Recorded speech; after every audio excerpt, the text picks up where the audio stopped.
मैं आदित्य और आप सभी को मेरा YouTube channel Aditya physics classes Basantpur में स्वागत है। आइए आज हम लोग जानते हैं क्लास 10वीं का बहुत महत्वपूर्ण 25 ऑब्जेक्टिव प्रश्न।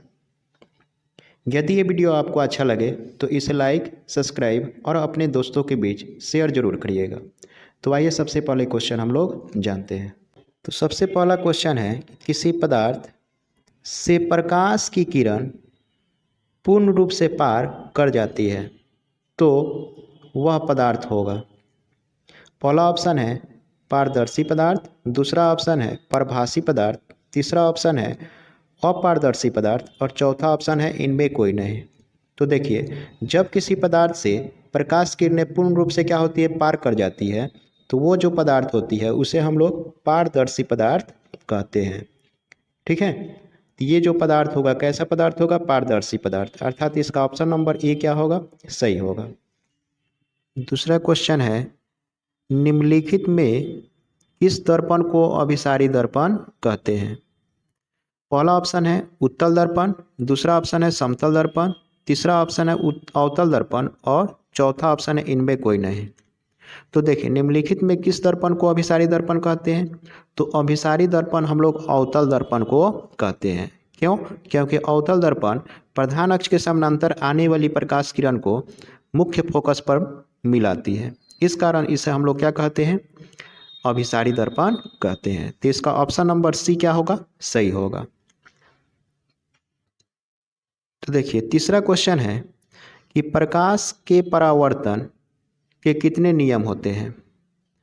प्रकाश के परावर्तन के कितने नियम होते हैं। पहला ऑप्शन है 2, दूसरा ऑप्शन है 3, तीसरा ऑप्शन है 1 और चौथा ऑप्शन है इनमें कोई नहीं। तो देखिए, प्रकाश के परावर्तन के कितने नियम होते हैं, तो 2 नियम होते हैं, अर्थात इसका ऑप्शन नंबर ए जो होगा क्या होगा, सही होगा। आइए इसका अगला क्वेश्चन हम लोग जानते हैं। चौथा क्वेश्चन है, किसी दर्पण की वक्रता त्रिज्या उसकी फोकस दूरी की डैश गुना होती है। किसी दर्पण की वक्रता त्रिज्या उसकी फोकस दूरी की डैश गुनी होती है। तो देखिए, पहला ऑप्शन है 2 गुनी, दूसरा ऑप्शन है 3 गुनी, तीसरा ऑप्शन है 4 गुनी और चौथा ऑप्शन है इनमें कोई नहीं। तो देखिए, किसी दर्पण की वक्रता त्रिज्या उसकी फोकस दूरी की क्या होती है, 2 गुना होती है। ठीक है, तो इसमें ऑप्शन ए क्या होगा, सही होगा। 7वां क्वेश्चन है कि अवतल दर्पण में जब वस्तु वक्रता केंद्र पर स्थित होता है तो उसका प्रतिबिंब कहाँ बनता है। अवतल दर्पण में जब वस्तु वक्रता केंद्र पर स्थित होता है तो उसका प्रतिबिंब कहाँ बनता है। पहला ऑप्शन है अनंत पर, दूसरा ऑप्शन है फोकस पर, तीसरा ऑप्शन है वक्रता केंद्र पर, चौथा ऑप्शन है वक्रता केंद्र तथा फोकस पर। तो देखिए, जब वस्तु कहाँ पे होती है, तो जब वस्तु वक्रता केंद्र पर होती है तो उसका प्रतिबिंब वक्रता केंद्र पर ही बनता है, अर्थात इसका ऑप्शन नंबर सी क्या होगा, सही होगा, वक्रता केंद्र पर। 8वां क्वेश्चन है कि गोलीय दर्पण की आवर्धन होती है। गोलीय दर्पण की आवर्धन होती है।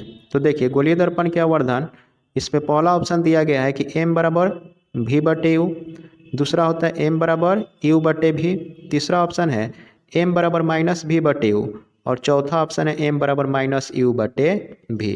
तो देखिए, गोलीय दर्पण की जो आवर्धन होती है वो क्या होती है, माइनस v बटे यू होती है। ठीक है, अर्थात इसमें ऑप्शन नंबर सी जो होगा क्या होगा, सही होगा। देखिए, 9 नंबर जो क्वेश्चन है कि दर्पण सूत्र होता है। पहला ऑप्शन है 1 बटे v माइनस 1 बटे यू बराबर 1 बटे f, दूसरा ऑप्शन है 1 बटे v प्लस 1 बटे यू बराबर 1 बटे f, तीसरा ऑप्शन है 1 बटे यू बराबर 1 बटे v प्लस 1 बटे f और चौथा ऑप्शन है 1 बटे v बराबर 1 बटे यू प्लस 1 बटे f। तो देखिए, दर्पण सूत्र होता है क्या है, तो 1 बटे v प्लस 1 बटे यू बराबर होता है 1 बटे f होता है। ठीक है, तो इसमें ऑप्शन नंबर बी जो होगा क्या होगा, सही होगा। आइए इसका अगला क्वेश्चन हम लोग जानते हैं। देखिए, 10 नंबर जो क्वेश्चन है कि प्रकाश कौन सी तरंग होती है। पहला ऑप्शन है अनुप्रस्थ तरंग, दूसरा ऑप्शन है अनुदैर्ध्य तरंग, तीसरा ऑप्शन है ए तथा बी दोनों और चौथा ऑप्शन है इनमें से कोई नहीं। तो देखिए प्रकाश कौन सी तरंग होती है, तो अनुप्रस्थ तरंग होती है, अर्थात इसका ऑप्शन ए जो होगा क्या होगा, सही होगा। देखिए 11 नंबर जो क्वेश्चन है, क्या प्रकाश निर्वात में गमन कर सकता है? क्या प्रकाश निर्वात में गमन कर सकता है? पहला ऑप्शन है हाँ, दूसरा ऑप्शन है नहीं, तीसरा ऑप्शन है कर भी सकता है और नहीं भी कर सकता है, चौथा ऑप्शन है इनमें कोई नहीं। तो देखिए प्रकाश जो होता है निर्वात में गमन कर सकता है, ठीक है, अर्थात इसका ऑप्शन ए जो होगा क्या होगा, सही होगा। हाँ 12 नंबर जो क्वेश्चन है कि उत्तल दर्पण में बना प्रतिबिंब होता है। पहला ऑप्शन है काल्पनिक तथा सीधा, दूसरा ऑप्शन है वास्तविक तथा उल्टा, तीसरा ऑप्शन है काल्पनिक तथा उल्टा, चौथा ऑप्शन है वास्तविक तथा सीधा। तो देखिए उत्तल दर्पण में कैसा प्रतिबिंब बनता है, काल्पनिक और सीधा प्रतिबिंब बनता है, ठीक है, तो इसमें ऑप्शन नंबर ए क्या होगा, सही होगा। 13 नंबर क्वेश्चन है कि दाढ़ी बनाने के लिए कौन सा दर्पण का उपयोग किया जाता है? दाढ़ी बनाने के लिए कौन सा दर्पण का उपयोग किया जाता है? पहला ऑप्शन है अवतल दर्पण, दूसरा ऑप्शन है उत्तल दर्पण, तीसरा ऑप्शन है समतल दर्पण और चौथा ऑप्शन है ए तथा सी दोनों। तो देखिए दाढ़ी बनाने में हम लोग समतल दर्पण का भी उपयोग करते हैं और अवतल दर्पण का भी उपयोग करते हैं, ठीक है, तो इसमें ऑप्शन नंबर डी जो होगा क्या होगा, सही होगा। 14 नंबर जो क्वेश्चन है कि दंत रोग विशेषज्ञ किस दर्पण का उपयोग करते हैं? पहला ऑप्शन है उत्तल दर्पण, दूसरा ऑप्शन है समतल दर्पण, तीसरा ऑप्शन है अवतल दर्पण और चौथा ऑप्शन है इनमें कोई नहीं। तो देखिए दंत रोग विशेषज्ञ जो होते हैं वो किस दर्पण का उपयोग करते हैं, तो अवतल दर्पण का उपयोग करते हैं, अर्थात इसका ऑप्शन नंबर सी जो होगा क्या होगा, सही होगा। 15 नंबर क्वेश्चन हम लोग से पूछा जा रहा है कि यदि किसी दर्पण की फोकस दूरी ऋणात्मक हो तो वह दर्पण होगा। यदि किसी दर्पण की फोकस दूरी ऋणात्मक हो तो वह दर्पण होगा, ठीक है, पहला ऑप्शन हम लोग से कहा जा रहा है कि अवतल दर्पण, दूसरा ऑप्शन कहा जा रहा है उत्तल दर्पण, तीसरा हम लोग से कहा जा रहा है समतल दर्पण और चौथा हम लोग से कहा जा रहा है इनमें कोई नहीं। देखिए अवतल दर्पण की जो फोकस दूरी होती है वो क्या होती है, ऋणात्मक होती है, जबकि उत्तल दर्पण की फोकस दूरी क्या होती है, धनात्मक होती है। और वही अगर समतल दर्पण का देखा जाए तो समतल दर्पण की फोकस दूरी क्या होती है, तो अनंत होती है, ठीक है, अर्थात इसका ऑप्शन नंबर ए जो होगा सही होगा, अवतल दर्पण। 16 नंबर क्वेश्चन हम लोग से कहा जा रहा है कि किरणों के समूह को क्या कहते हैं? पहला किरण, दूसरा किरण पुंज, तीसरा फोकस और चौथा हम लोग का ऑप्शन है इनमें से कोई नहीं।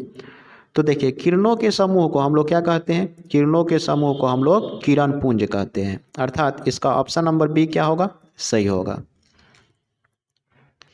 17 नंबर क्वेश्चन हम लोग से कहा जा रहा है कि साइड मिरर के रूप में किस दर्पण का उपयोग करते हैं? पहला ऑप्शन है अवतल दर्पण, दूसरा है उत्तल दर्पण, तीसरा समतल दर्पण और चौथा ऑप्शन है इनमें से कोई नहीं। तो देखिए साइड मिरर के रूप में हम लोग किस दर्पण का उपयोग करते हैं, तो उत्तल दर्पण का उपयोग करते हैं, अर्थात इसका ऑप्शन नंबर बी क्या होगा, सही होगा। तो आइए इसका अगला क्वेश्चन हम लोग जानते हैं। 18 नंबर क्वेश्चन हम लोग से कहा जा रहा है कि चिन्ह परिपाटी में सभी दूरी कहाँ से मापा जाता है? चिन्ह परिपाटी में सभी दूरी कहाँ से मापा जाता है? पहला ऑप्शन है ध्रुव से, दूसरा ऑप्शन है फोकस से, तीसरा ऑप्शन है वक्रता केंद्र से और चौथा ऑप्शन है इनमें से कोई नहीं। तो देखिए सभी दूरी हम लोग क्या करते हैं, चिन्ह परिपाटी में कहाँ से मापते हैं, तो ध्रुव से मापते हैं, अर्थात इसका ऑप्शन ए क्या होगा, सही होगा। 19 नंबर क्वेश्चन कहा जा रहा है कि ध्रुव तथा फोकस के बीच की दूरी को क्या कहते हैं? तो ध्रुव और फोकस के बीच की दूरी को क्या कहते हैं? पहला ऑप्शन दिया गया है कि वस्तु दूरी, दूसरा ऑप्शन प्रतिबिंब दूरी, तीसरा ऑप्शन फोकस दूरी, चौथा ऑप्शन वक्रता त्रिज्या। तो ध्रुव और फोकस के बीच की दूरी को हम लोग फोकस दूरी कहते हैं, ठीक है, अर्थात इसका ऑप्शन सी क्या होगा, सही होगा। 20 नंबर क्वेश्चन कहा जा रहा है कि प्रधान अक्ष के समानांतर आने वाली प्रकाश की किरणें दर्पण से परावर्तन के बाद कहाँ से गुजरती है? प्रधान अक्ष के समानांतर आने वाली प्रकाश किरणें दर्पण से परावर्तन के बाद कहाँ से गुजरती है? पहला ऑप्शन है केंद्र से, दूसरा ऑप्शन है फोकस से, तीसरा ऑप्शन है ध्रुव से और चौथा ऑप्शन है इनमें कोई नहीं। तो देखिए प्रधान अक्ष के समानांतर जो आने वाली किरणें होती है किसी भी दर्पण से जब क्या होती है, अपवर्तन होती है, तो दर्पण से अपवर्तन के पश्चात कहाँ से गुजरती है, तो फोकस से होकर गुजरती है। ठीक है, अर्थात इसमें ऑप्शन नंबर बी क्या होगा, सही होगा, फोकस से। 21 नंबर क्वेश्चन कहा जा रहा है कि आवर्धन का मात्रक होता है। पहला ऑप्शन है मीटर प्रति सेकेंड, दूसरा ऑप्शन है कोई मात्रक नहीं, तीसरा ऑप्शन है मीटर प्रति सेकेंड स्क्वायर, चौथा ऑप्शन है इनमें कोई नहीं। तो देखिए आवर्धन का कोई मात्रक नहीं होता, अर्थात इसमें ऑप्शन नंबर बी क्या होगा, सही होगा। 22 नंबर क्वेश्चन हम लोग से कहा जा रहा है कि किस दर्पण में काल्पनिक तथा सीधा प्रतिबिंब बनता है। पहला ऑप्शन है अवतल दर्पण, दूसरा ऑप्शन है उत्तल दर्पण, तीसरा ऑप्शन है समतल दर्पण और चौथा ऑप्शन है तीनों। तो देखिए यहाँ पे हम लोग से क्वेश्चन कहा जा रहा है किस दर्पण में काल्पनिक प्रतिबिंब बनता है। तो काल्पनिक प्रतिबिंब हम लोग जानते हैं कि अवतल दर्पण में भी बनता है। ठीक है, दूसरा हम लोग बात जानते हैं कि ये उत्तल दर्पण में भी काल्पनिक प्रतिबिंब बनता है, और चौथा हम लोग जानते हैं कि इसका जो काल्पनिक प्रतिबिंब जो जानते हैं कहाँ बनता है, समतल दर्पण में भी बनता है। ठीक है, अर्थात काल्पनिक प्रतिबिंब किस दर्पण में बनता है, अवतल दर्पण, उत्तल दर्पण और समतल दर्पण में बनता है। इस कारण से इसका ऑप्शन नंबर डी जो होगा क्या होगा, तीनों में। 23 नंबर क्वेश्चन हम लोग से कहा जा रहा है कि प्रकाश वर्ष मात्रक है। तो देखिए प्रकाश वर्ष से हम लोग किसको मापते हैं, यही क्वेश्चन कहा जा रहा है। पहला ऑप्शन है कि समय को मापते हैं, दूसरा जो ऑप्शन है दूरी को, तीसरा ऑप्शन है चाल को और चौथा ऑप्शन है इनमें से कोई नहीं। तो देखिए प्रकाश वर्ष द्वारा हम लोग क्या करते हैं, तो इससे हम लोग दूरी को मापते हैं। ठीक है, तो इसमें ऑप्शन नंबर बी क्या होगा, सही होगा। 24 नंबर क्वेश्चन हम लोग से कहा जा रहा है कि प्रतिबिंब की ऊंचाई तथा वस्तु की ऊंचाई के अनुपात को क्या कहते हैं।